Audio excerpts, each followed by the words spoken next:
TMS அவர்கள் ஒவ்வொரு கிருத்திகைக்கும் பழனிக்கு போறது அவருடைய வழக்கம். அப்படி ஒரு முறை அவர் பழனிக்கு போயினப்போ அவர் தங்கி இருந்த விடுதியில ஒரு பையன் இந்த பாட்டை பாடிக்கிட்டு இருக்கான். இவர் இந்த முழு பாட்டையும் எழுதி வாங்குறார். ஆனா உண்மையா இந்த பாட்டை எழுதுனது யாருன்னு அவருக்கு தெரியாது.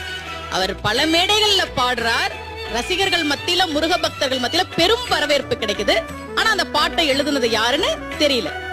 ரொம்ப மாதங்கள் கழித்து சென்னையில காளிகாம்பாள் கோவிலுக்கு வரார்.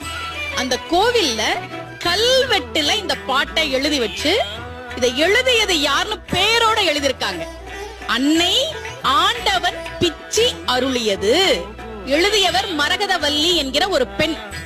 முருகன் மீது தீராத பக்தி கொண்ட அவர் எழுதிய பாடல் யாரோ ஒரு சிறுவன் மூலமாக டிஎம்எஸ் கையில் வந்து சேர்ந்து அது உலகெங்கும் இன்று வரை பாடப்பட்டு கொண்டிருக்கிறது. டி.எம். சௌந்தரராஜன் அவர்களே பல